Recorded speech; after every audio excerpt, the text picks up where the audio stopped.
औज़ुबिल्लाहि मिनश्शैतानिर्रजीम बिस्मिल्लाहिर्रहमानिर्रहीम रब्बि इश्रह ली सदरी वयस्सिर ली अमरी वाहलुल उक़दतम मिन लिसानी यफ़क़हू क़ौली रब्बि यस्सिर वला तुअस्सिर वतम्मिम बिल खैर।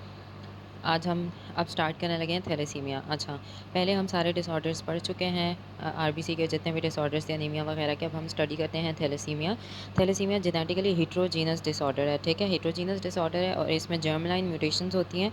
और बेसिकली जर्म लाइन म्यूटेशंस वो म्यूटेशंस होती हैं जो कि अल्फ़ा और बीटा ग्लोबिन चेन की सिंथेसिस को कम करेंगी, ठीक है। इसकी जीन्स में ऐसी म्यूटेशंस आएंगी, जर्म लाइन यानी जर्म सेल से रिलेटेड होती हैं, तो उसकी वजह से क्रोमोसोम्स पे कुछ ऐसी म्यूटेशंस आती हैं जिसकी वजह से अल्फ़ा और बीटा ग्लोबिन जीन चेन की सिंथेसिस कम हो जाएगी। और ये अल्फ़ा और बीटा हमें पता है कि इस तरह से हीमोग्लोबिन में चेन्स बनी हुई होती हैं, ये 4 चेन्स बनी हुई हैं, ठीक है, बीटा और अल्फ़ा चेन्स। और बीटा और अल्फ़ा चेन्स, अब क्या ख्याल है, जब चेन्स ही कम होंगी, चेन्स की सिंथेसिस ही सही नहीं हो पाएगी तो अनीमिया हो जाएगा। क्यों? क्योंकि हीमोग्लोबिन कम हो गया है, हीमोग्लोबिन के कम होने की वजह से हो जाएगा अनीमिया। अनीमिया होने की वजह से टिश्यू हाइपोक्सिया होगा, टिश्यू को ऑक्सीजन कम मिलेगी, आरबीसी डिस्ट्रॉय होना स्टार्ट हो जाएंगे।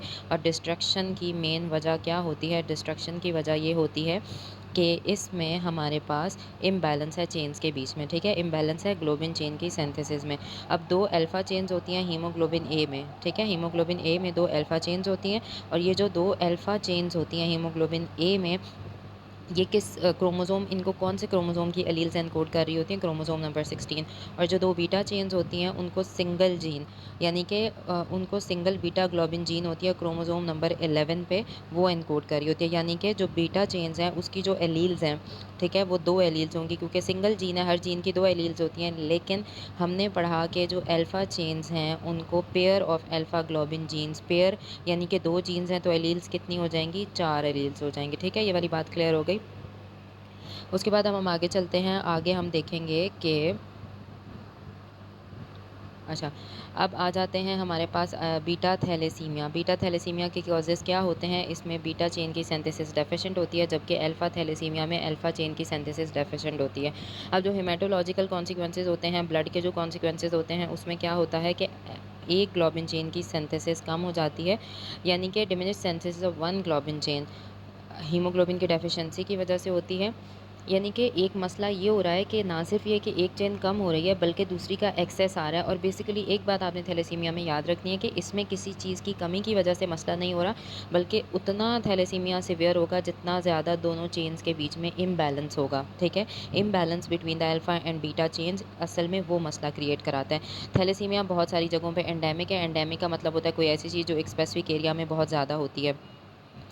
अब जो हमारे पास, जैसे हमने दूसरे डिसऑर्डर्स पढ़े थे जिसमें हमारे पास जो सेल्स होते हैं वो जो सेल्स होते हैं बेसिकली वो किसके अगेंस्ट प्रोटेक्शन प्रोवाइड करते हैं? मलेरिया के अगेंस्ट। क्यों? क्योंकि उनमें हेमोलिसिस हो रही होती है। सिमिलर इसका भी केस है। इसमें हमारे पास क्या है कि जो थैलेसीमिया है, क्योंकि इसमें भी सेल्स की डिस्ट्रक्शन होती है, तो इसमें हमारे पास जो भी हेट्रोजाइगस कैरियर्स होंगे वो मलेरिया के अगेंस्ट प्रोटेक्ट हो जाएंगे, ठीक है। अब क्या होता है कि बेसिकली इसमें डिफेक्ट है बीटा ग्लोबिन जीन की चेन की सिंथेसिस का, और इस वजह से अनीमिया हो रहा है।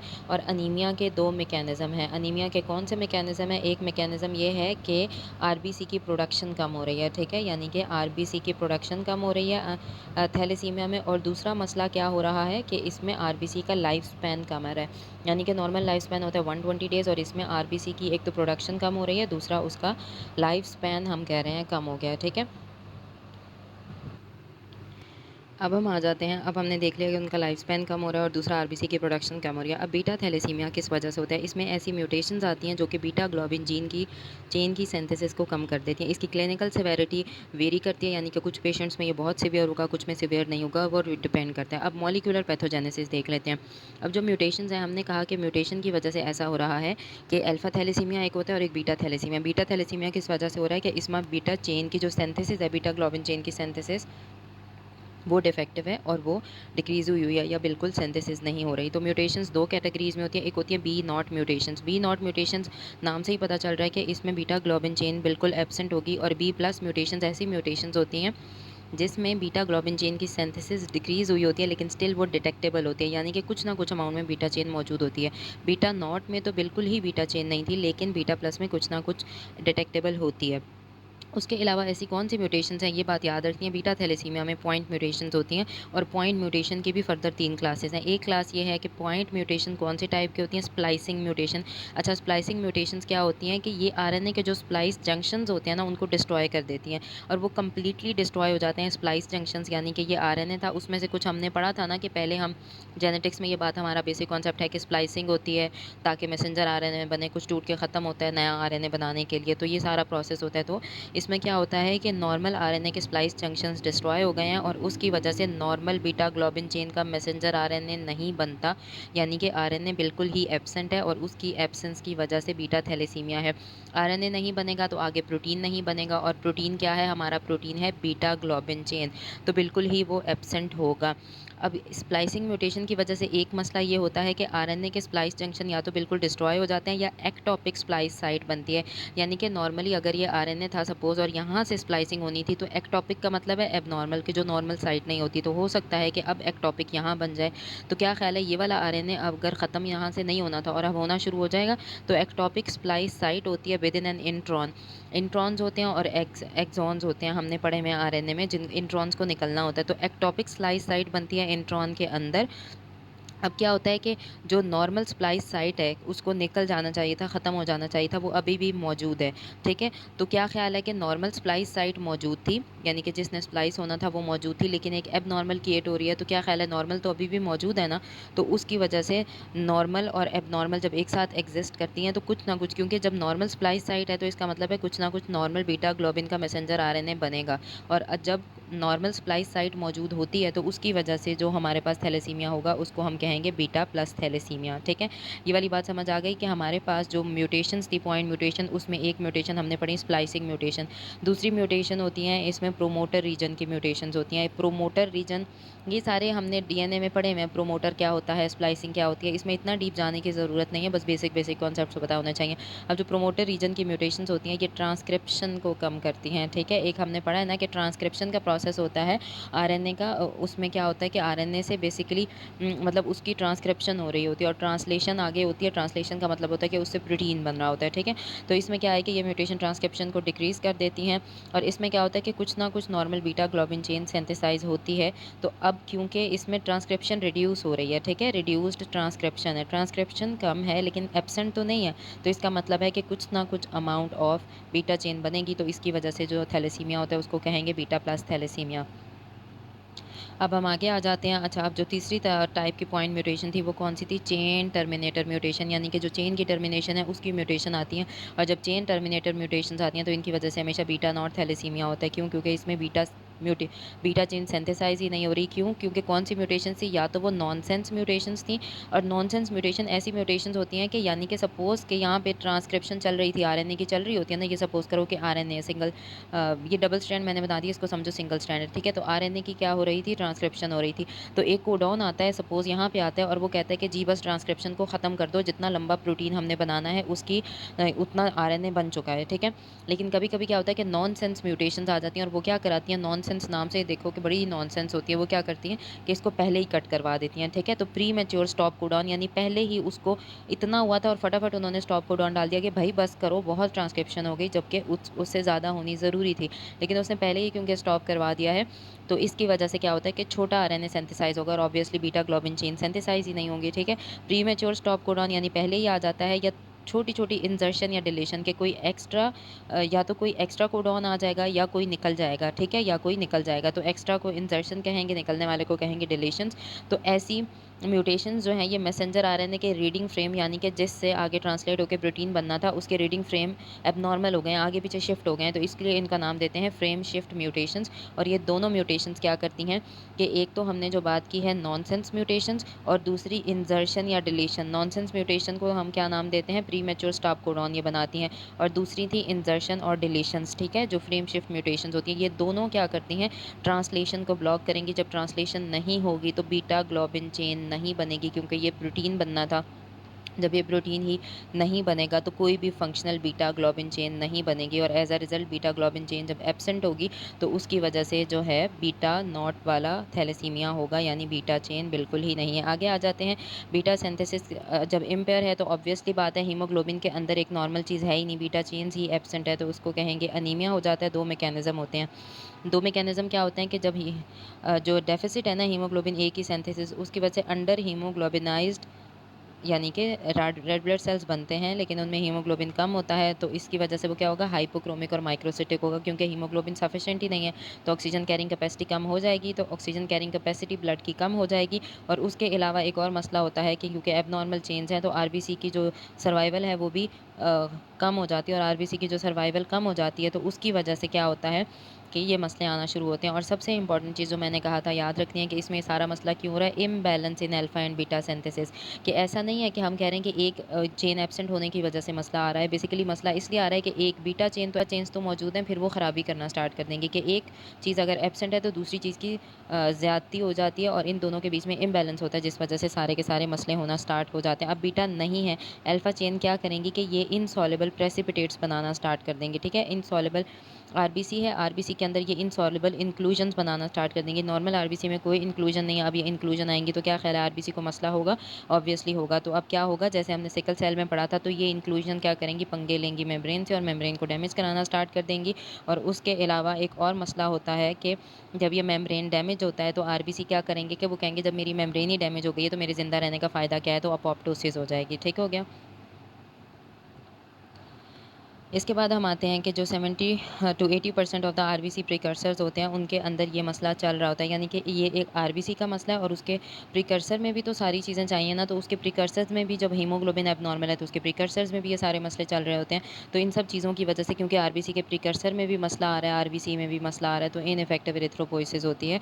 और वो आरबीसी जो मैरो से रिलीज़ होंगे, क्योंकि इनइफेक्टिव एरिथ्रोपोइसिस है और अल्फा चेन्स क्योंकि अंदर एक्यूमुलेट हुई हुई हैं, तो उनके अंदर इंक्लूजन्स होंगी, और ये इंक्लूजन्स मेम्ब्रेन डैमेज कराएंगी। और उसकी वजह से जब एक आरबीसी की मेम्ब्रेन डैमेज है, जैसे हमने सिकल सेल एनीमिया में पढ़ा था, तो स्प्लीन देखेगी कि एबनॉर्मल आरबीसी है, तो स्प्लेनिक सिक्वेस्ट्रेशन होती है, और स्प्लीन के अंदर जो हेमोलिसिस होती है उसको कहते हैं एक्स्ट्रा वेस्कुलर हेमोलिसिस। ठीक है, अब क्या होता है कि जो सीवियर बीटा थैलेसीमिया होता है उसमें इनफेक्टिव एरिथ्रोपोइसिस हो रही है, मैंने बताया, और वो क्यों हो रही है ये सारी बात हमें पता चल गई है। क्यों? क्योंकि वहाँ पे हीमोग्लोबिन ही एबनॉर्मल है, तो एरिथ्रोपोइसिस यानी कि प्रिकर्सर्स भी ख़राब जनरेट होंगे और आरबीसी भी ख़राब बन रहे होंगे, तो इनइफेक्टिव एरिथ्रोपोइसिस होती है। ठीक है, अब क्या होता है कि अब अनकम्पेंसेटेड एनीमिया के जिन पेशेंट्स में इतनी ज़्यादा हेमोलिसिस होती है, उसमें इतना सीवियर एनीमिया हो जाता है, तो उनमें एरिथ्रोपोइटिक ड्राइव आती है, यानी कि उनका बोन मैरो बेचारा कोशिश करता है कि मैं ज़्यादा से ज़्यादा आरबीसी बनाऊँ।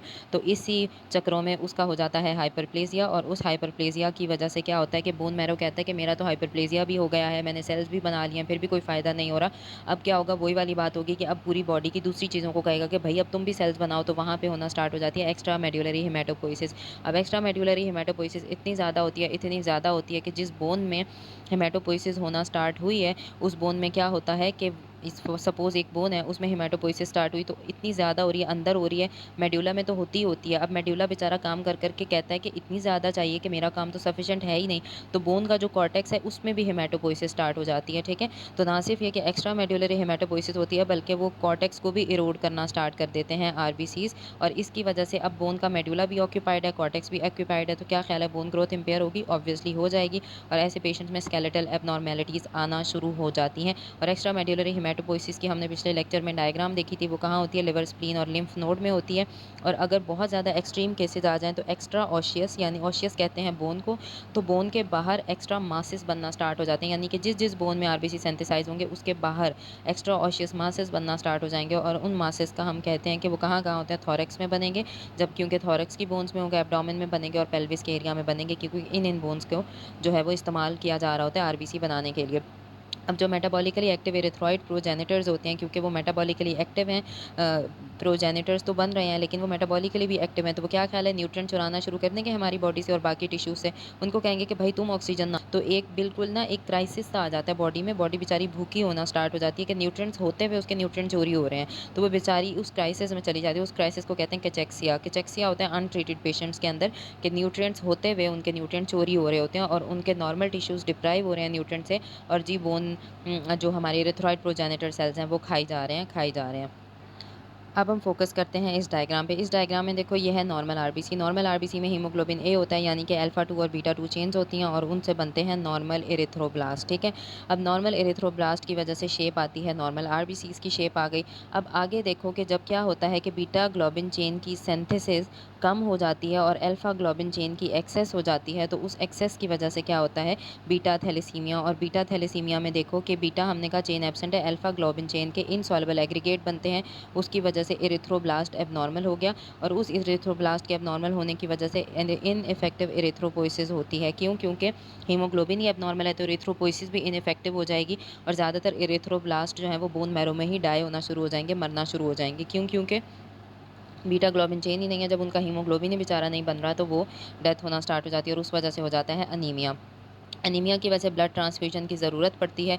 ठीक है, इसलिए और जब अनीमिया होता है, टिश्यू का हाइपॉक्सिया होगा, तो ज़्यादा से ज़्यादा इरिथ्रोपोइटिन रिलीज़ होगा और इरिथ्रोपोइटिन जितना ज़्यादा रिलीज़ होगा उतनी ज़्यादा स्केलेटल की एबनॉर्मेलिटीज़ होती हैं। क्यों? क्योंकि इरिथ्रोपोइटिन जाएगा, मैंने अभी बताया कि वो बोन मैरो की एक्सपेंशन कराता है और स्केलेटल डिफॉर्मिटीज़ हो जाती हैं। साथ देखो यहाँ हो रही है ब्लड ट्रांसफ्यूजन। अब जब ब्लड ट्रांसफ्यूजन देते हैं तो ये जो टिश्यू हाइपॉक्सिया और इरिथ्रोपोइटिन का रिलीज़ है, ये चीज़ कम हो जाएगी।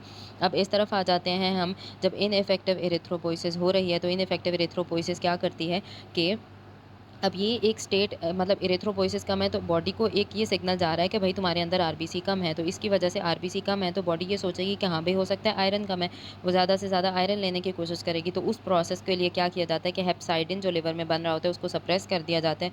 जब हेप्साइडिन कम होता है, हमने पढ़ा था कि हेप्साइडिन का काम होता है कि उसने आयरन की रेगुलेशन करानी होती है, यानी आयरन की एब्जॉर्प्शन को कम कराना है।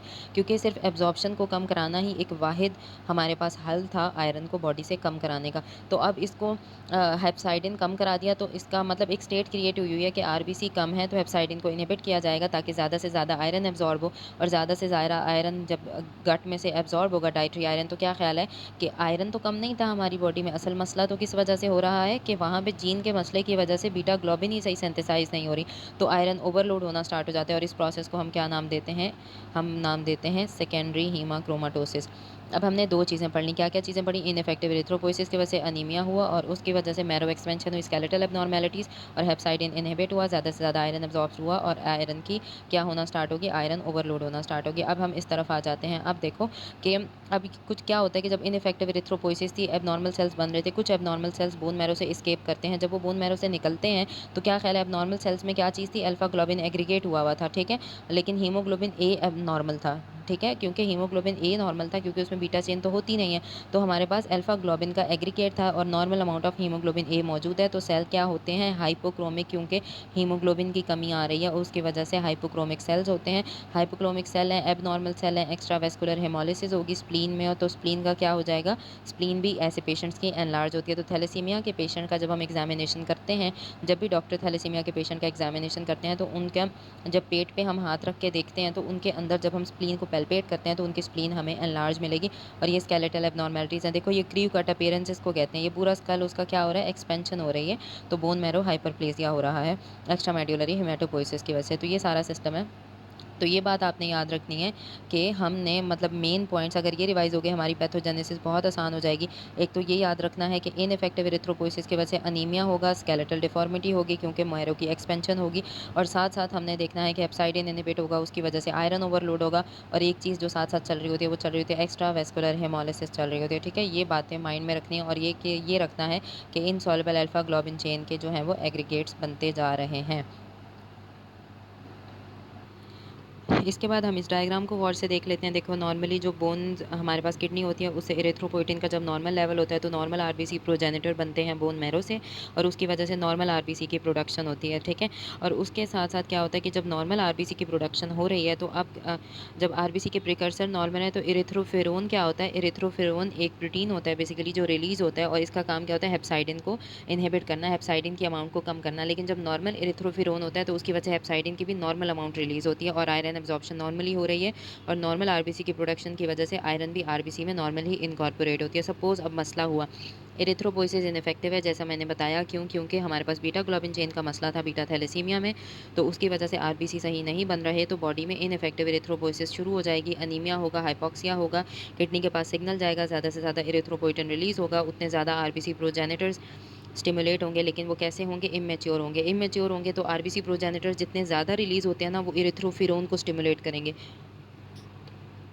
जितना ज़्यादा इरिथ्रोफिरोन रिलीज़ होता है वो लिवर से जाता है और हेप्साइडिन को कम करा देता है, ठीक है? हेप्साइडिन का कम होना, इस बात का अंदाज़ा हमें फ़ौरन हो जाएगा कि हेप्साइडिन कम हो रहा है, तो इसका मतलब है आयरन एब्ज़ॉर्प्शन। और आयरन एब्ज़ॉर्प्शन को हमने क्यों बढ़ाया है कि इनइफेक्टिव एरिथ्रोपोइसिस है, आरबीसी कम है, हाइपॉक्सिया है, अनीमिया है, इसकी वजह से हाँ, ये सारा प्रोसेस हुआ। बॉडी को तो यही लगेगा ना कि भई मेरे पास आरबीसी नहीं है, तो मुझे आयरन को एब्ज़ॉर्ब करना चाहिए ताकि मैं ज़्यादा से ज़्यादा आयरन आरबीसी में इस्तेमाल करूँ, लेकिन उस बेचारी को क्या पता कि मेरी तो बीटा ग्लोबिन चेन का ही मसला चल रहा है। उसके साथ-साथ क्या होता है कि ये जो प्रोजेनिटर्स हैं, ये आयरन यूटिलाइज़ेशन जो है वो रिड्यूस आयरन यूटिलाइज़ेशन होती है। क्यों? क्योंकि इनइफेक्टिव प्रिकर्सर्स बन रहे हैं, मैच्योर आरबीसी नहीं बन रहे, तो उतना आयरन इस्तेमाल नहीं होता जितना होना चाहिए। तो ना सिर्फ यहाँ से आयरन की एब्ज़ॉर्प्शन ज़्यादा हो रही है, बल्कि आयरन का इस्तेमाल भी कम हो रहा है, तो ओवरऑल आयरन ओवरलोड की स्टेट क्रिएट हो जाती है। तो ये सारा मेथड है आयरन ओवरलोड का, और इससे हमें सारी बात समझ आ जानी चाहिए। उसके बाद हम देखते हैं कि एक और कॉम्प्लिकेशन जो है वो इनइफेक्टिव एरिथ्रोपोइसिस की हमने पढ़ लिया कि इसमें आयरन की एब्जॉर्प्शन ज़्यादा हो जाएगी, और एरिथ्रॉइड प्रिकर्सर्स एक हार्मोन को रिलीज़ करते हैं, एरिथ्रोफिरोन को, वो हेप्साइडिन को इनहिबिट करेगा। हेप्साइडिन की रेगुलेटर था, जब हेप्साइडिन कम हो जाएगा आयरन की एब्जॉर्प्शन ज़्यादा से ज़्यादा हो जाएगी, ठीक है। उसके अलावा थैलेसीमिया में एरिथ्रॉइड प्रिकर्सर्स की एक्सपेंशन होती है। जैसे जैसे एरिथ्रॉइड प्रिकर्सर ज़्यादा से ज़्यादा रिलीज़ हो रहे हैं, क्योंकि वो इमेच्योर हैं, तो आयरन की एब्जॉर्प्शन भी गट से ज़्यादा हो जाएगी, और इस वजह से और साथ साथ क्योंकि थैलेसीमिया के पेशेंट्स को ट्रांसफ्यूजन भी दे रहे होते हैं, तो ट्रांसफ्यूजन की वजह से उनके अंदर सेकेंडरी हीमाक्रोमाटोसिस भी हो जाता है। अब सेकेंडरी हीमाक्रोमाटोसिस हमने कहा था कि आयरन एक्सेसिव अमाउंट में क्या होता है? डेंजरस होता है, और वो ऑर्गन्स की डैमेज कराता है। पैरेन्काइमल ऑर्गन्स ऐसे ऑर्गन्स होते हैं जिनके अंदर कोई ना कोई फंक्शनल सेल्स पड़े हुए हैं। जैसे हार्ट के सेल्स हैं, उनका क्या काम है? उन्होंने कॉन्ट्रैक्ट होना है और ब्लड को पंप करना है। इसी तरह लिवर की सेल्स का क्या काम है? हेपेटोसाइट्स होते हैं, वो सारी जो वेस्ट मटेरियल्स होते हैं उनको रिमूव करते हैं और टॉक्सिन्स को रिमूव करते हैं। तो सेकेंडरी हीमाक्रोमाटोसिस हो जाती है हार्ट और लिवर में, तो इस वजह से ये सारा प्रोसेस होता है, आयरन ओवरलोड की वजह से सेकेंडरी हीमाक्रोमाटोसिस हो जाती है। अब हम आगे देखते हैं क्लिनिकल सिंड्रोम्स। अब डिफरेंट तरह के थैलेसीमिया में क्लिनिकल सिंड्रोम्स हैं, बहुत सारी क्लिनिकल फिनोटाइप्स। फिनोटाइप का मतलब क्या होता है? ये हमें पता है कि जो हमारे पास जो फिजिकल अपीयरेंस आती है, जिन जीन्स की वजह से जो फॉर्म और स्ट्रक्चर एक ऑर्गेनिज्म का नज़र आता है, उसको कहते हैं फिनोटाइप। अब बीटा थैलेसीमिया की जो क्लासिफिकेशन है वो डिपेंड करती है कि एनीमिया की सिवेरिटी क्या है, और जेनेटिक डिफेक्ट भी हमने पढ़ा था कि अगर बीटा प्लस होता है तो इसका मतलब क्या है कि बीटा चेन की सिंथेसिस कम है, ख़त्म बिल्कुल नहीं है, लेकिन बीटा नॉट में बिल्कुल ही ख़त्म होती है। एक तो सिवेरिटी ऑफ अनीमिया डिपेंड करती है कि जेनेटिक डिफेक्ट कौन सा है, बीटा प्लस है या बीटा नॉट है, और दूसरा डिपेंड करता है जीन की डोजेज क्या है, क्या जीन होमोजाइगस है या हेट्रोजाइगस है, ठीक है। अब ऐसे ऑर्गेनिज्म सॉरी ऐसे इंडिविजुअल जिनमें दो बीटा थैलेसीमिया की एलील्स होती हैं, यानी कि दोनों ही बीटा थैलेसीमिया की एलील हैं, या तो बीटा प्लस है, इसका मतलब है दोनों बीटा चेन्स की सिंथेसिस कम हो रही है, या एक चेन की कम सिंथेसिस है और दूसरी चेन बिल्कुल ही एब्सेंट है। ये दोनों जो कंडीशंस हैं, क्या ख्याल है दोनों में हीमोग्लोबिन कम होगा? ऑब्वियसली कम होगा, तो इसमें जो हमारे पास अनीमिया होता है वो सीवियर होता है, और इसको ऐसे पेशेंट को ट्रांसफ्यूजन की ज़रूरत होती है, और ये वाला जो थैलेसीमिया है इसको हम कहते हैं बीटा थैलेसीमिया मेजर। उसके बाद हम दूसरी फिनोटाइप देखते हैं। दूसरी फिनोटाइप में क्या है हमारे पास कि दूसरी फिनोटाइप जो होती है वो हेट्रोज़ाइगस होती है। हेट्रोज़ाइगस होती है, इसका मतलब क्या है कि उनमें एक बीटा चेन नॉर्मल होगी, यानी कि एक बीटा चेन नॉर्मल है, या इसके साथ बीटा नॉट होगी कि दूसरी चेन या तो बिल्कुल ख़त्म होगी या दूसरी चेन की कम प्रोडक्शन होगी, ये वाली कंडीशन। अब क्या ख्याल है, नाम से ही पता चल रहा है, इसको हम क्या नाम देते हैं? बीटा थैलेसीमिया माइनर या बीटा थैलेसीमिया ट्रेट, और ये इतनी ज़्यादा सिवियर नहीं होती, ये लेस सिवियर होती है। एक और वेरिएंट है, हेट्रोजीनस ही है लेकिन वो भी एक वेरिएंट है हमारे पास थैलेसीमिया का, उसको कहते हैं बीटा थैलेसीमिया इंटरमीडिया। इसमें माइल्ड वेरिएंट होते हैं। माइल्ड वेरिएंट क्या होते हैं? बीटा प्लस और बीटा नॉट। इसमें होती तो ये वाली जीन्स है, लेकिन असल में जो इनकी फिनोटाइप होती है ना, यानी कि जो इन जीन्स की वजह से जो इफ़ेक्ट्स आते हैं बॉडी में, वो इतने सिवियर नहीं होते, ठीक है। उनके अंदर असल में क्या होता है कि इनके दो जब अगर ऐसा, लेकिन कुछ बीटा थैलेसीमिया इंटरमीडिया के पेशेंट्स ऐसे होते हैं जिनके अंदर दोनों डिफेक्टिव जब बीटा ग्लोबिन जीन्स हैं ना, और साथ में अगर अल्फा थैलेसीमिया का भी जीन डिफेक्ट है। अब क्या ख्याल है, मैंने कहा था एक बात हमेशा याद रखनी है कि इम्बैलेंस, अगर जितना ज़्यादा इम्बैलेंस होगा चीज़ उतनी सीवियर होगी, लेकिन यहाँ पे क्या है, बीटा ग्लोबिन चेन भी डिफेक्टिव है, साथ अल्फा चेन भी डिफेक्टिव है, तो इम्बैलेंस क्रिएट हुआ नहीं हुआ। क्यों? क्योंकि बीटा के साथ साथ अल्फा का डिफेक्ट भी आ गया, तो इम्बैलेंस नहीं है। यानी अगर अल्फा नॉर्मल होती और बीटा का मसला होता तो इम्बैलेंस होता कि एक चीज़ नॉर्मल एक चीज़ बिल्कुल ही ख़राब है, यहाँ दोनों ख़राब हैं, तो कैंसिल आउट हो गया इफेक्ट। तो इस वजह से क्या होता है कि जो इरिथ्रोपोइसिस की इफेक्टिवनेस है वो इम्प्रूव हो जाती है, और आरबीसी का सर्वाइवल भी इम्प्रूव हो जाता है। क्यों? क्योंकि आरबीसी की डिस्ट्रक्शन डिपेंड करती है इम्बैलेंस पे। जितना चेन्स का इम्बैलेंस होगा आरबीसी उतने ज़्यादा डिस्ट्रॉय होंगे, लेकिन यहाँ पे क्योंकि इम्बैलेंस कम है, तो इसकी वजह से क्या हो रहा है कि आरबीसी का सर्वाइवल भी थोड़ा अच्छा हो जाता है, इम्प्रूव हो जाता है, और इरिथ्रोपोइसिस भी इम्प्रूव हो जाती है। और कुछ एक बहुत रेयर कंडीशन होती है, उसमें क्या होता है कि इंडिविजुअल्स के अंदर एक ही बीटा ग्लोबिन चेन का तो एक ही डिफेक्ट है, लेकिन उसमें क्या होता है कि जो अल्फ़ा चेन है, नॉर्मल अल्फ़ा चेन की जो होती हैं 2 एक्स्ट्रा कॉपीज़ बन जाती हैं। अब एक्स्ट्रा कॉपीज़ की वजह से क्या होगा, वर्सन द चेन इम्बैलेंस, ठीक है? अब हैं 2 कॉपीज़, मतलब अल्फ़ा चेन नॉर्मल है, लेकिन असल में उस नॉर्मल की कॉपीज़ ज़्यादा हो गई और साथ बीटा का डिफेक्ट है, तो चेन इम्बैलेंस ज़्यादा हुआ और इस चेन इम्बैलेंस की वजह से ये इतना सीवियर होता है कि इसमें पेशेंट्स के अंदर बहुत सीवियर किस्म की हेमोलिसिस चल रही होती है, ठीक है? अब यहाँ पे हम देख लेते हैं, हमें सिंड्रोम्स पता चले हुए हैं। बीटा थैलेसीमिया मेजर है, इंटरमीडिया है और माइनर है। मेजर की ये फिनोटाइप्स हमने पढ़ ली, इंटरमीडिया की ये पढ़ ली, हेट्रोज़ाइगस माइनर की हमने, यानी कि थैलेसीमिया माइनर की हमने ये पढ़ ली। और इसके अब क्लिनिकल फीचर्स पे आ जाते हैं। जो मेजर है वो बहुत सीवियर होता है, उसको ब्लड ट्रांसफ्यूजन की ज़रूरत होती है और साथ-साथ जो है वो दूसरा जो इंटरमीडिया है इतना सीवियर नहीं होता, लेकिन उसको भी रेगुलर ब्लड ट्रांसफ्यूजन की ज़रूरत पड़ती है। और जो माइनर होता है वो बिल्कुल एसिम्प्टोमेटिक होता है और इसमें ऐसा होता है कि कभी एनीमिया बहुत माइल्ड होता है, कभी एब्सेंट होता है, ठीक है? उसके अलावा जो हमारे पास जेनेटिक्स क्या है, इसमें ज़्यादातर पॉइंट म्यूटेशंस होती हैं, जिसकी वजह से ट्रांसक्रिप्शन का मसला होता है, स्प्लाइसिंग का मसला होता है या ट्रांसलेशन का मसला होता है। और ये सारे मसले किस में चल रहे होते हैं, मैसेंजर आरएनए में ये सारे मसले चल रहे होते हैं, ठीक है? अब हम आगे आ जाते हैं। आगे जो हमारे पास है beta thalassaemia major. Beta thalassaemia major जो है वो सबसे ज़्यादा कॉमन होता है, अफ्रीका वगैरह में ये ज़्यादा कॉमन होता है। हमने पढ़ा है कि इसमें अनीमिया बहुत ज़्यादा सीवियर होता है, लेकिन अनीमिया 6 महीने तक, अगर एक बच्चा पैदा हुआ है तो उसमें 6 से 9 महीने तक बिल्कुल भी नहीं पता चलता कि इसको थैलेसीमिया है।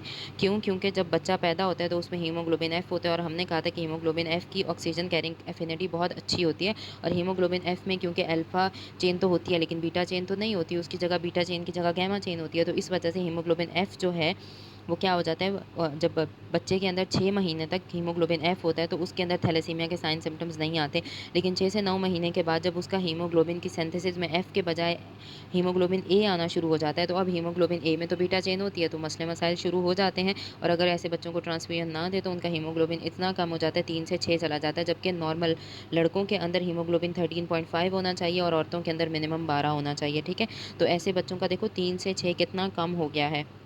उसके अलावा आरबीसी कभी-कभी ऐसे होते हैं कि उनके अंदर या तो हीमोग्लोबिन ए बिल्कुल भी ख़त्म हो सकता है, जो हमने पढ़ा था बीटा नॉट फिनोटाइप में, और कुछ में या उसकी अमाउंट डिक्रीज़ होती है, जिसमें बीटा प्लस प्लस और बीटा प्लस या बीटा नॉट के साथ, ठीक है? तो ये चीज़ें हम पढ़ चुके हैं।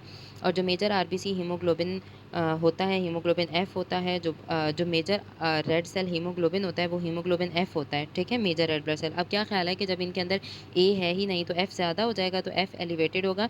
और कभी-कभी क्या होता है कि ए का क्योंकि मसला आ रहा है ना, तो ए नहीं है तो एफ एलिवेट हो जाएगा, या कभी-कभी हीमोग्लोबिन ए2 के लेवल हाई हो जाते हैं, या हो सकता है कि इसके नॉर्मल भी हों, ठीक है? तो ऐसा बंदा जिसके अंदर बीटा थैलेसीमिया मेजर है, उसमें क्या बात याद रखनी है कि हीमोग्लोबिन इसमें एफ ज़्यादा होता है, हीमोग्लोबिन ए इसमें नहीं होता, और हीमोग्लोबिन ए2 जो है वो कभी-कभी लेवल हाई होते हैं और कभी-कभी लेवल नॉर्मल होते हैं। ये बात आपने याद रखनी है। अब हम नीचे आ जाते हैं, मॉर्फोलॉजी क्या मिलेगी हमें थैलेसीमिया की, जब हम ब्लड स्मेयर कराते हैं तो हमें रेड ब्लड सेल की एबनॉर्मेलिटीज़ मिलती हैं। और मैंने कौन-कौन सी एबनॉर्मेलिटीज़ हम बहुत सारे एनीमिया में पढ़ चुके हैं। एनआइसोसाइटोसिस, पोइकिलोसाइटोसिस, माइक्रोसाइटोसिस, सेल छोटे होंगे, हाइपोक्रोमिक होंगे, टारगेट सेल्स भी होंगे। टारगेट सेल्स क्यों होंगे? क्योंकि हीमोग्लोबिन बिल्कुल सेल के सेंटर में जमा हो जाता है और सेल के सेंटर में जमा होने की वजह से वो टारगेट की शेप प्रोड्यूस कर देता है।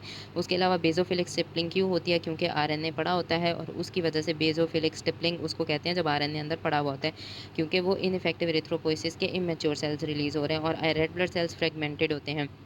अब क्या होता है, जो अल्फ़ा चेन्स होती हैं उनकी इंक्लूजन्स भी पड़ी हुई होती हैं, और जब स्प्लीन उनको रिमूव करेगी तो स्प्लीन की एनलार्जमेंट भी हो जाएगी। रेटिकुलोसाइट काउंट भी एलिवेटेड है, क्योंकि एरिथ्रोपोइसिस ज़्यादा हुई हुई है, लेकिन अनीमिया के कंपैरिजन में जितना होना चाहिए उतना नहीं है। रेटिकुलोसाइट काउंट ज़्यादा है लेकिन स्टिल उतना ज़्यादा नहीं है जितना होना चाहिए। उसके अलावा जो है वो पुअरली हीमोग्लोबिनाइज्ड न्यूक्लिएटेड आरबीसी प्रिकर्सर्स हमें मिलते हैं, यानी कि पुअरली हीमोग्लोबिनाइज्ड उनमें हीमोग्लोबिन इतना अच्छा नहीं होता, और न्यूक्लिएटेड है, मैंने बता दिया है कि न्यूक्लिएटेड क्यों होते हैं, क्योंकि आरएनए अभी भी अंदर मौजूद है और उनको नॉर्मोब्लास्ट होते हैं, कि नॉर्मोब्लास्ट का मतलब क्या है, उनका साइज़ नॉर्मल होता है। उसके अलावा एक्स्ट्रा मेड्युलरी हेमाटोपोइसिस से भी रिलीज़ हो रहे होते हैं, एबनॉर्मल रिलीज़ हो रही होती है आरबीसीज़ की। अब हम नीचे देख लेते हैं, दूसरी मेजर अल्टरेशंस क्या होती हैं, बोन मैरो के अंदर अब चेंजेस आना स्टार्ट हो जाती हैं और स्प्लीन में चेंजेस आना स्टार्ट हो जाती हैं। ऐसे पेशेंट जिनमें आप ट्रांसफ्यूजन नहीं दे रहे, उसमें क्या हो रहा है कि उनका बोन मैरो बहुत ज़्यादा एक्टिव होता है, ठीक है? और वो एक्स्ट्रा मेडुलरी हेमेटोपोइसिस की वजह से ऐसे लोगों की फेस और स्कल की बोन्स जो होती हैं, वो बहुत एनलार्ज हो जाती हैं। और मैंने ये भी बताया था कि जो एक्सपेंशन होती है, यानी कि जो हेमेटोपोइसिस की एक्सपेंशन होती है, वो कॉर्टेक्स में भी चली जाती है, कॉर्टिकल बोन में भी चली जाती है और उसकी वजह से नई बोन बनना स्टार्ट हो जाती है। और ये जो न्यू बोन बनती है, इसको हम क्रू कट अपीयरेंस कहते हैं, यानी एक्सरे पे जब देखते हैं तो ऐसे लोगों के स्कल के ऊपर मैंने बताया ऐसी क्रू कट सी अपीयरेंस नज़र आती है। अब क्या होता है कि इसमें साथ-साथ फेगोसाइट का हाइपरप्लेजिया भी होता है, क्योंकि फेगोसाइट को काम करना पड़ रहा है, साथ-साथ एक्स्ट्रा मेडुलरी हेमेटोपोइसिस भी हो रही है, तो उसकी वजह से स्प्लीन की एनलार्जमेंट हो जाती है और इतनी एनलार्ज हो जाती है कि 1500 ग्राम तक उसका वेट चला जाता है। लिम्फ नोड भी एनलार्ज हो जाते हैं, लिवर भी एनलार्ज हो जाता है और ये सब किस वजह से हो रहा है? एक्स्ट्रा मेडुलरी हेमेटोपोइसिस की वजह से। अब आयरन ओवरलोड हो रहा है तो हीमोसिड्रोसिस भी होगा और सेकेंडरी हीमोक्रोमेटोसिस भी हो जाएगा और ये किस वजह से होता है? आयरन ओवरलोड की वजह से होता है। और ऐसे पेशेंट्स के लिए ज़रूरी है कि आप उनको आयरन चिलेशन थेरेपी दें, यानी आयरन को बाइंड करने वाली चीज़ें दें, वरना ऐसे लोगों में आयरन ओवरलोड की वजह से उनके मेजर ऑर्गन्स डैमेज होना स्टार्ट हो जाएँगे। क्यों? क्योंकि आयरन टॉक्सिक होता है और वो आपके हार्ट को, लिवर को और पैनक्रियाज़ को डैमेज कर सकता है। इसलिए ऐसे पेशेंट्स में जहाँ हम उसको ट्रांसफ्यूजन दे रहे होते हैं अनीमिया की वजह से, वहाँ हम साथ-साथ क्या कर रहे होते हैं? साथ-साथ उनकी आयरन चिलेशन थेरेपी भी देते हैं, क्योंकि विदाउट आयरन चिलेशन थेरेपी क्या होगा? आयरन ज़्यादा हो जाएगा और उनके ऑर्गन्स को डैमेज करना स्टार्ट कर देगा। उसके बाद clinical course beta thalassaemia major का बिल्कुल ब्रीफ होता है, यानी ऐसे पेशेंट ज़्यादा देर तक ज़िंदा नहीं रह पाते जब तक आप उनको ब्लड ट्रांसफ्यूजन ना दें। अब बच्चे जो होते हैं, क्या ख्याल है, उनमें ऑक्सीजन की कमी चल रही है, सब कुछ कम चल रहा है, तो उनके अंदर क्या हो जाता है? ग्रोथ रिटार्डेशन हो जाती है और अगर उनका ट्रीटमेंट ना किया जाए तो उनकी डेथ भी जल्दी हो जाती है। अब ऐसे बच्चे जो सर्वाइव कर जाते हैं ज़्यादा देर तक, जो ज़िंदा रह जाते हैं, उनकी चीक बोन एनलार्ज हो जाती हैं। क्यों? क्योंकि उनमें एक्स्ट्रा मेडुलरी हेमेटोपोइसिस हो रही है, बोनी प्रोमिनेंसेस बहुत ज़्यादा एनलार्ज हो जाती हैं। उसके अलावा हेपेटोस्प्लीनोमेगैली हो रही है और ये क्यों हो रही है? मैंने बताया एक्स्ट्रा मेडुलरी हेमेटोपोइसिस की वजह से, ठीक है? क्योंकि एक्स्ट्रा मेडुलरी हेमेटोपोइसिस लिवर में होती है, स्प्लीन में होती है, तो उसकी वजह से क्या होता है कि वो एनलार्ज हो जाते हैं। उसके अलावा ब्लड ट्रांसफ्यूजन की वजह से अनीमिया तो इम्प्रूव हो जाता है, लेकिन आपको पता है ब्लड ट्रांसफ्यूजन देने की वजह से आयरन ओवरलोड भी हो जाता है, तो बेसिकली इसकी भी कॉम्प्लिकेशंस होना स्टार्ट हो जाती हैं। और आयरन ओवरलोड से सबसे पहले जो चीज़ मसला करना स्टार्ट करती है, हार्ट फेल होता है, कार्डियक डिजीज़। तो जब भी अगर थैलेसीमिया के बच्चों की डेथ होती है, थैलेसीमिया के पेशेंट की डेथ होती है, उसका मेजर कॉज़ क्या होता है कि उसको कार्डियक डिजीज़ हुई होती है, ठीक है? और मैंने ये भी बताया कि आयरन चिलेशन देनी बहुत ज़्यादा ज़रूरी है। आयरन चिलेशन नहीं देंगे तो पेशेंट आयरन ओवरलोड से मर जाएगा, ठीक है? अब क्या होता है कि ऐसे लोग जिनको आयरन चिलेशन, मतलब साथ-साथ हम ट्रांसफ्यूजन भी दे रहे हैं, साथ-साथ उनकी आयरन बाइंडिंग के लिए चिलेशन थेरेपी भी दे रहे हैं, तो ऐसे पेशेंट जो है वो सर्वाइव कर जाते हैं, 3rd डिकेड तक पहुँच जाते हैं, ठीक है? उसके अलावा हमने पढ़ा है कि हर तरह के जो इस तरह की एनीमियाज़ हैं, जिनमें ऐसी एब्नॉर्मैलिटीज़ हैं, उनमें एक वाहिद हल यही होता है कि उनकी हिमेटोपोइटिक स्टेम सेल ट्रांसप्लांटेशन कर दी जाए। और उसके अलावा प्रीनेटल डायग्नोसिस, यानी कि बच्चे के पैदा होने से पहले ही, जो हमने पढ़ा था, एमनियोसेंटेसिस और कोरियोनिक विलर सैंपलिंग के ज़रिए मॉलिक्यूलर एनालिसिस करते हैं डीएनए का, और हम इस डिसीज़ को आइडेंटिफ़ाई कर सकते हैं, इस डिसीज़ का पता चला सकते हैं। अब हम आ जाते हैं बीटा थैलेसीमिया माइनर के ऊपर। बीटा थैलेसीमिया माइनर जो है, ये बीटा थैलेसीमिया मेजर से ज़्यादा कॉमन है, यानी कि अक्सर हम में से भी अक्सर लोग जो हैं वो नॉर्मल फिर रहे होते हैं, लेकिन उनको बीटा थैलेसीमिया माइनर होता है। ऐसे लोगों में क्या होता है कि हमेशा ही अनीमिया रहता है, तो आपने ये बात माइंड में रखनी है कि अक्सर एक ऐसा पेशेंट है जो आपके पास बार-बार आता है कि डॉक्टर साहब मुझे साँस, वही अनीमिया के सिम्पटम्स बताएगा कि डॉक्टर साहब मैं पीला पड़ जाता हूँ, मैं चलता हूँ तो थकने लगता हूँ, मैं सीढ़ियाँ नहीं चढ़ सकता, मेरा साँस फूल जाता है। तो अक्सर ऐसा पेशेंट जो आपके पास बार-बार आ रहा होता है ना, तो आप उसके सारे टेस्ट कराते हैं, सीरम आयरन करा लिया, सब कुछ करा लिया, उसका आयरन बल्कि आपको ज़्यादा ही मिलता है। उसके अलावा आप हर तरह के टेस्ट करा लेते हो, आपको कोई एब्नॉर्मैलिटी नहीं मिलती, तो आप सोचो कि कहीं इसको थैलेसीमिया तो नहीं है। तो ऐसे पेशेंट्स में क्या कराना चाहिए? ऐसे पेशेंट्स में हमेशा हीमोग्लोबिन एचबी इलेक्ट्रोफोरेसिस करानी चाहिए, ठीक है? तो एचबी इलेक्ट्रोफोरेसिस से हमें पता चल जाता है कि इसमें थैलेसीमिया है। लेकिन ऐसे लोगों के अंदर क्या होता है कि ये हेटेरोज़ाइगस होते हैं, तो इनके अंदर इतने सिम्पटम्स, इतने बुरे सिम्पटम्स नहीं आते, इतनी सीवियर चीज़ें नहीं हो रही होती हैं, ठीक है? तो इतने सीवियर आरबीसी मतलब इफ़ेक्ट नहीं होते, तो ऐसे लोग सर्वाइव कर जाते हैं और एसिम्प्टोमेटिक होते हैं ज़्यादातर। लेकिन ऐसे लोगों की जब शादी होती है, तो उस बात में ध्यान रखना चाहिए कि अगर माइनर की माइनर से शादी हो जाएगी, तो आगे किसी एक बच्चे में वो ट्रेट एक्सप्रेस हो जाएगा। मैं अभी डायग्राम से उस बात को भी समझाऊँगी। तो इसलिए माइनर की स्क्रीनिंग बहुत ज़्यादा ज़रूरी होती है। हेटेरोज़ाइगस होते हैं, या तो इनमें बीटा प्लस जीन होती है, यानी कि नॉर्मल के साथ, या बीटा प्लस वाला फॉर्म में होता है, या नॉट वाला होता है, यानी बिल्कुल ही एब्सेंट होती है। अब जब आप पेरिफेरल स्मेयर करते हो इन पेशेंट्स का, तो इसमें आपको क्या नज़र आएगा? ऑब्वियसली, क्योंकि थैलेसीमिया तो है, माइनर है तो सही, तो हाइपोक्रोमिया नज़र आएगा, माइक्रोसाइटोसिस नज़र आएगा, बेसोफिलिक स्टिपलिंग नज़र आएगी और टारगेट सेल नज़र आएंगे। उसके अलावा इनके अंदर माइल्ड सा इरेथ्रॉइड हाइपरप्लेजिया भी नज़र आएगा, क्योंकि बोन मैरो को ज़्यादा काम करना पड़ रहा है। और मैंने पहले भी बताया था कि इन लोगों में थैलेसीमिया के, जब भी थैलेसीमिया के डिट्रोफोरेसिस कराते हैं, और इसके के ऊपर आपको टाइप ऑफ हीमोग्लोबिन मिलती है। तो ऐसे लोग, जब मैंने बताया था कि उनके अंदर हीमोग्लोबिन ए नहीं होता, तो हीमोग्लोबिन एफ ज़्यादा हुआ था और हीमोग्लोबिन ए2, तो ऐसे लोगों का हीमोग्लोबिन ए2 आपको ज़्यादा मिलता है, यानी कि टोटल हीमोग्लोबिन का 4 टू 8% है, ठीक है। तो ये नॉर्मल अमाउंट से ज़्यादा है, नॉर्मली 2.5% होना चाहिए, लेकिन 4 टू 8% तक गया हुआ होता है। तो इसका मतलब है कि क्या चीज़ हमें पता चल रही है कि अल्फ़ा चेन इतनी ज़्यादा थी ना, कि उनके पास भाई अल्फ़ा चेन इतनी ज़्यादा हो गई, तो उन्होंने फटाफट क्या करा दिया कि डेल्टा 2 चेन के साथ बाइंड कर करके उन्होंने क्या करा लिया, हीमोग्लोबिन ए2 बना लिया। तो बेसिकली एक हीमोग्लोबिन के एब्सेंट होने की वजह से या कम होने की वजह से दूसरे हीमोग्लोबिन बढ़ने की वजह क्या है, कि सारा का सारा जो रीज़न है वो सिर्फ़ और सिर्फ़ यही है कि जो अल्फ़ा चेन ज़्यादा होती हैं वो जाके दूसरे चेन्स के साथ बाइंड करके दूसरी तरह का हीमोग्लोबिन बनाने लग जाती हैं। क्यों? क्योंकि बीटा चेन कम है, तो अल्फ़ा चेन कहती हैं कि मैं क्यों रुकूँ, मैं दूसरी चेन के साथ बाइंड करके दूसरा हीमोग्लोबिन क्यों ना बना लूँ। तो ऐसे लोगों के अंदर हीमोग्लोबिन ए2 ज़्यादा होता है और दूसरा इनमें हीमोग्लोबिन एफ ज़्यादा होता है, माइनर के लोगों के अंदर भी। अब ये जो बीटा थैलेसीमिया ट्रेट है, इसको आइडेंटिफ़ाई करना क्यों इंपॉर्टेंट है? क्यों? क्योंकि अक्सर आपको गलती लग सकती है कि हो सकता है ये आयरन डेफिशिएंसी की वजह से, तो आपको पता लगाना ज़रूरी है कि ये हमारे पास थैलेसीमिया माइनर की वजह से, और दूसरा वही जो मैंने बात बताई है, जेनेटिक काउंसलिंग के लिए बहुत ज़्यादा ज़रूरी है। और आयरन डेफिशिएंसी अनीमिया जो है हमारे पास, इसमें हमें क्या-क्या चीज़ें मिलती हैं, मतलब इसको आयरन डेफिशिएंसी अनीमिया से डिफरेंशिएट करना बहुत ज़्यादा ज़रूरी है। आयरन डेफिशिएंसी में याद करो क्या-क्या चीज़ें थी, सीरम आयरन उसमें कम था, टोटल आयरन बाइंडिंग कैपेसिटी ज़्यादा होती है, और सीरम फेरेटिन उसमें कम होता है।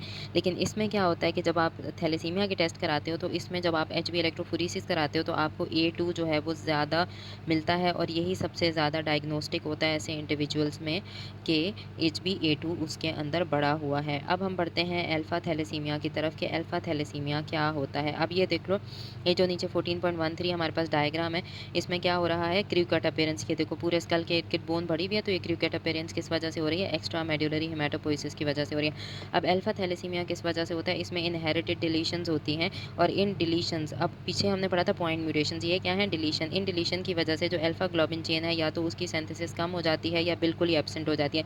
एक बात याद रखनी है, हमने कहा था कि एक जीन थी बीटा थैलेसीमिया की, तो उसमें 2 एलील्स थी। अब जो अल्फ़ा चेन्स हैं उसकी 2 जीन्स होती हैं, तो इसका मतलब है 4 एलील्स हैं, ठीक है।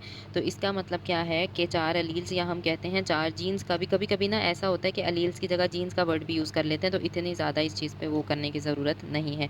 तो इसमें 4 अल्फ़ा ग्लोबिन जीन होती हैं, और सिवेरिटी डिपेंड करती है कि कितनी ज़्यादा अल्फ़ा ग्लोबिन जीन्स इफेक्टिव हैं। अब क्या होता है, इसमें भी अनीमिया होता है, ऐसे पेशेंट्स में भी अनीमिया होता है, क्यों? क्योंकि उनकी हीमोग्लोबिन की सिंथेसिस सही नहीं हो रही, क्योंकि अल्फ़ा चेन एबनॉर्मल है। और इसमें क्या हो जाता है कि जब अल्फ़ा चेन ही नहीं है, तो क्या ख्याल है कि दूसरी चेन ज़्यादा होना स्टार्ट हो जाएँगी, जिन्होंने अल्फ़ा के साथ बाइंड करना था। तो अल्फ़ा के साथ कौन-कौन सी बाइंड करती हैं, बीटा, गामा और डेल्टा ग्लोबिन चेन।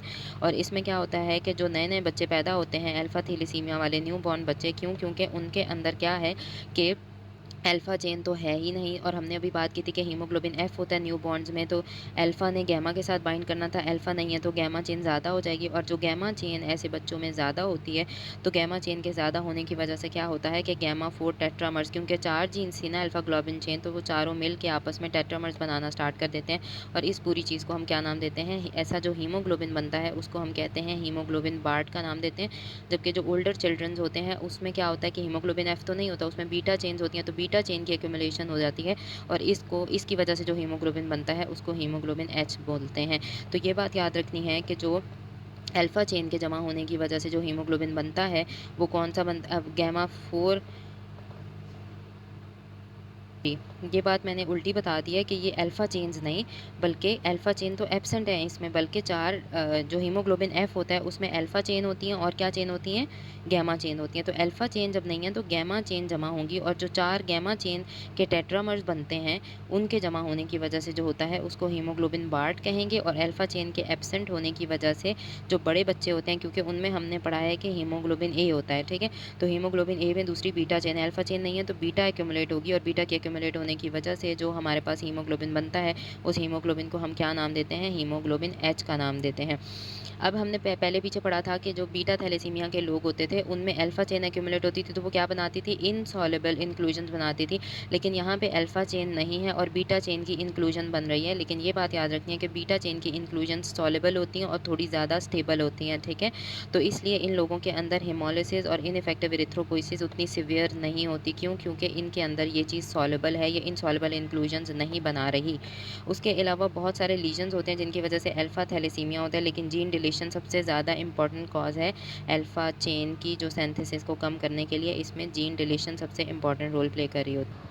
अब हम आगे आ जाते हैं क्लिनिकल सिंड्रोम्स पे। जो क्लिनिकल सिंड्रोम्स होते हैं उनको हम डिटरमिन करते हैं और उसमें डिपेंड करता है कि कितनी number of alpha globin chain delete हुई हैं। इस बेसिस पे हम क्लिनिकल सिंड्रोम को डिटरमिन करते हैं, ठीक है। अब हमने पढ़ा था कि अल्फ़ा ग्लोबिन जीन्स कितनी होती हैं, 4 जीन्स होती हैं, ठीक है। 4 अल्फ़ा ग्लोबिन जीन होती हैं और उसमें 4-4 का अगर आप रेशो लगाओ 100% में से, तो क्या रेशो बनता है 25%, यानी कि हर जो हमारे पास होती है अल्फ़ा ग्लोबिन जीन वो कितना कंट्रीब्यूट कर रही होती है, वो 25% कंट्रीब्यूट कर रही होती है, ठीक हो गया।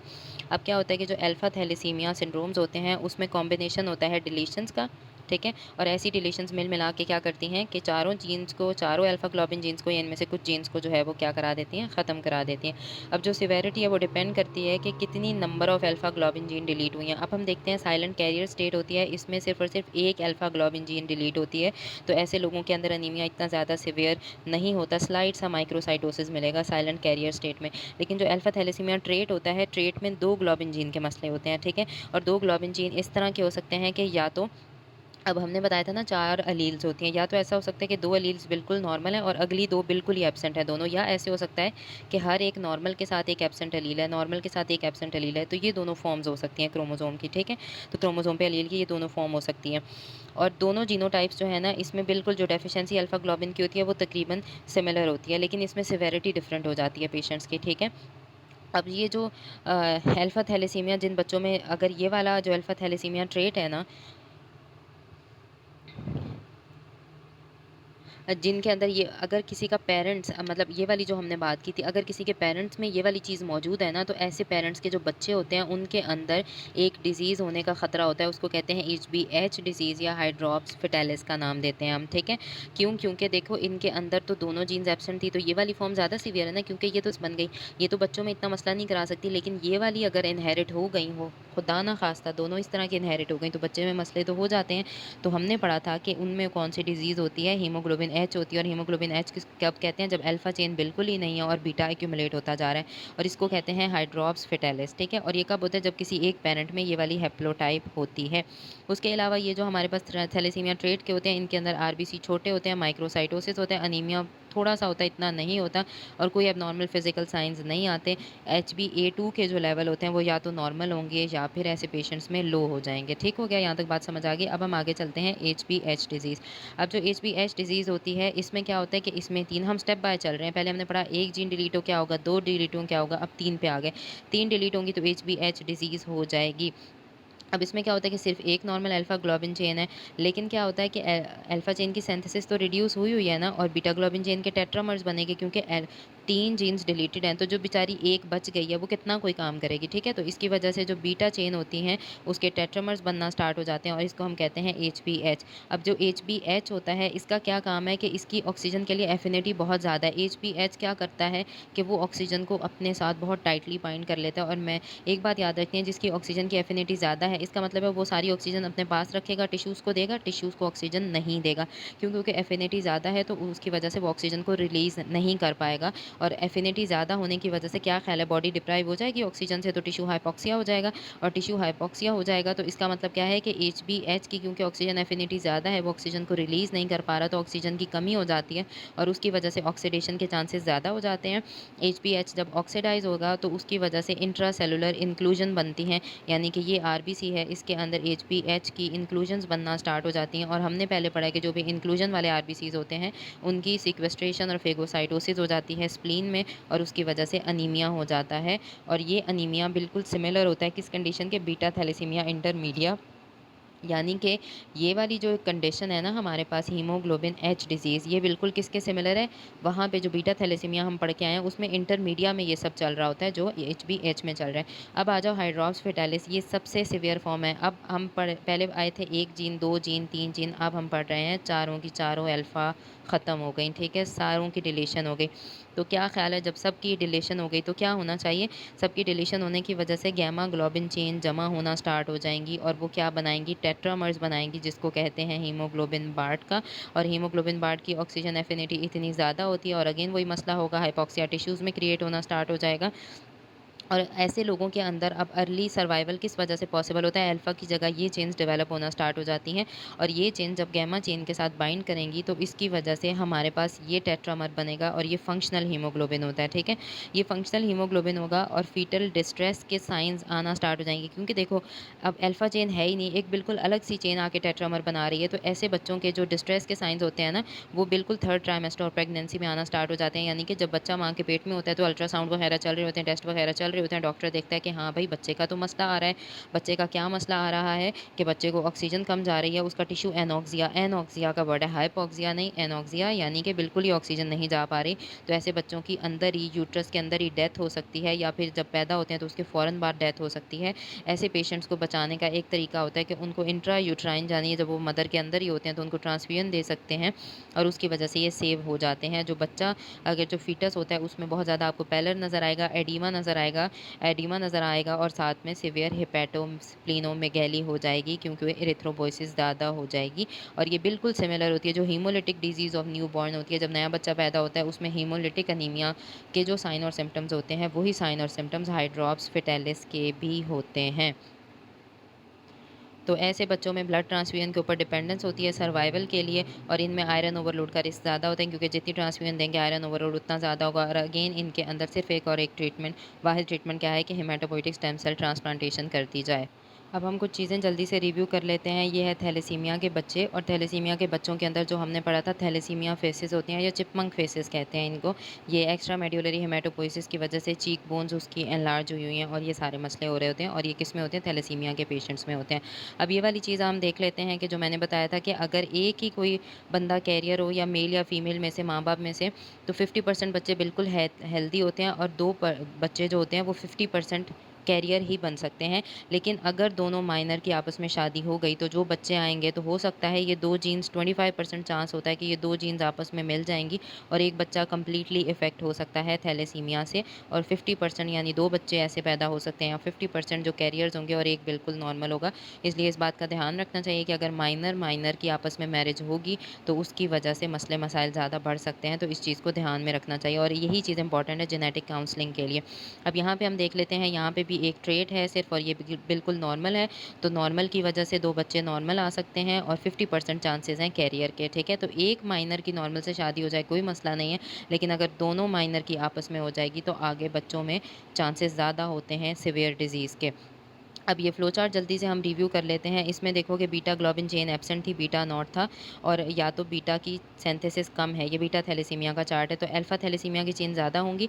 तो absence of beta globin chain की वजह से क्या होगा कि प्रेसिपिटेशन हो जाएगी अल्फा चेन की और एरिथ्रॉइड प्रिकर्सर्स के अंदर और उसकी वजह से इनइफेक्टिव एरिथ्रोपोइसिस स्टार्ट हो जाएगी और अनीमिया हो जाएगा, ठीक है? और बीटा ग्लोबिन चेन की जब रिडक्शन हो रही है, तो रिडक्शन की वजह से क्या मसला होता है, मेम्ब्रेन डैमेज होता है, पेरिफेरल आरबीसीज़ का मेम्ब्रेन डैमेज होता है।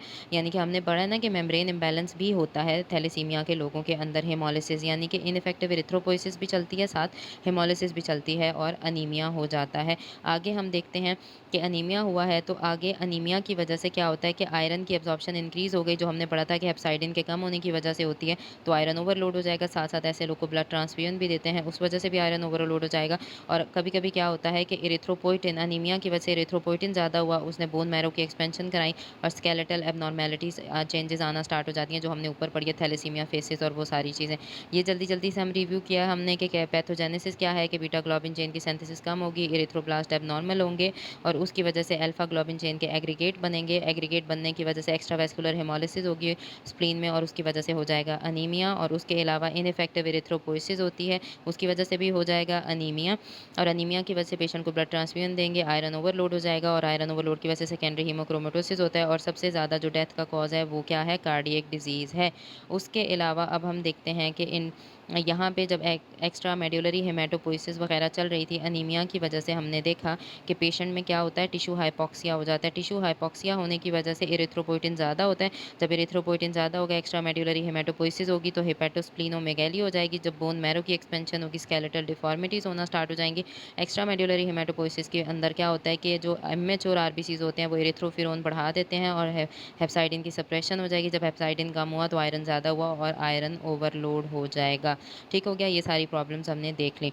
उसके बाद अब हम आ जाते हैं, ये वाली भी वही सारी चीज़ है कि कैसे अल्फा चेन के ज़्यादा होने की वजह से हेमोलिसिस भी होगी, इनफेक्टिव एरिथ्रोपोइसिस भी होगी, आयरन ज़्यादा होगी, आयरन ओवरलोड की वजह से कौन-कौन से ऑर्गन इफेक्ट होते हैं, लिवर इफेक्ट होगा, एंडोक्राइन डिसफंक्शन होगा, हार्ट इफेक्ट होगा, तो इरिथमियाज़ वगैरह होंगे और यहाँ पे हमारे पास स्केलेटल एब्नॉर्मैलिटीज़ या स्केलेटल चेंजेज़ अकर करती हैं। अब ये एक हम एग्जांपल देख लेते हैं म्यूटेशन की टाइप्स क्या-क्या होती हैं। अब देखो म्यूटेशन की जो टाइप्स होती हैं उसमें हमने पढ़ा था प्रोमोटर रीजन की म्यूटेशंस होती हैं। जब ट्रांसक्रिप्शन कम होगी तो ट्रांसक्रिप्शन कम हो रही है, बिल्कुल ख़त्म नहीं हुई, तो बीटा प्लस जीन सिंथेसाइज़ होगी। इसी तरह हमने पढ़ा था कि जो स्प्लाइसिंग म्यूटेशंस होती हैं, यानी कि मैसेंजर आरएनए की जब प्रोसेसिंग चल रही है उसकी म्यूटेशंस हैं, तो स्प्लाइस जंक्शंस का मसला होगा, डिस्ट्रॉय हो जाएँगे, ठीक है? उस डिस्ट्रॉय स्प्लाइस जंक्शन बिल्कुल ही डिस्ट्रॉय हो गए, तो क्या ख़्याल है जब डिस्ट्रॉय हो गए हैं तो बीटा ग्लोबिन चेन बनेगी ही नहीं, बीटा नॉट म्यूटेशंस आएँगी। इसी तरह से जब हमने ये तो पढ़ा ना कि स्प्लाइस जंक्शन डिस्ट्रॉय हो रहे हैं, लेकिन जब एक्टोपिक स्प्लाइस साइट क्रिएट होगी ना इंट्रॉन के अंदर, तो उसकी वजह से नॉर्मल भी बनेगी और एबनॉर्मल स्प्लाइसिंग भी होगी। तो क्योंकि कुछ ना कुछ तो नॉर्मल फॉर्म में मौजूद है ना, तो नॉर्मल बीटा ग्लोबिन जीन बन सकती है, तो बीटा प्लस म्यूटेशन होगी। सारी बातें हम पढ़ चुके हैं, बस मैं ओवरव्यू दे रही हूँ। उसके अलावा अब यहाँ पे देखो तीसरी म्यूटेशन कौन सी होती है? तीसरी म्यूटेशन होती है चेन टर्मिनेटर म्यूटेशन। ये ट्रांसलेशन को इफेक्ट करिए। चेन टर्मिनेटर म्यूटेशंस होती है, एक नॉनसेंस बनती है और फ्रेम शिफ्ट म्यूटेशन। जो नॉनसेंस म्यूटेशन होती है वो प्री मैच्योर कोडॉन लाती है, तो ट्रांसलेशन ब्लॉक हो जाती है, लेकिन जो फ्रेम शिफ्ट होती है वो शिफ्ट कर देती है मैसेंजर आरएनए का रीडिंग फ्रेम, तो या इंजर्शन होती है या डिलीशन होती है, और उसकी वजह से बीटा ग्लोबिन की सिंथेसिस नहीं होती और बीटा नॉट म्यूटेशंस होती हैं। तो इससे हमें वो म्यूटेशन वाला सारा पैराग्राफ जल्दी-जल्दी रिवाइज़ हो गया, जो कि हमने पढ़ा था कि कैसे पॉइंट म्यूटेशन हमने पढ़ा था। 3 तरह की थी, स्प्लाइसिंग थी, प्रोमोटर थी और चेन टर्मिनेटर थी। तो this was all about thalassaemia. See you in a next lecture.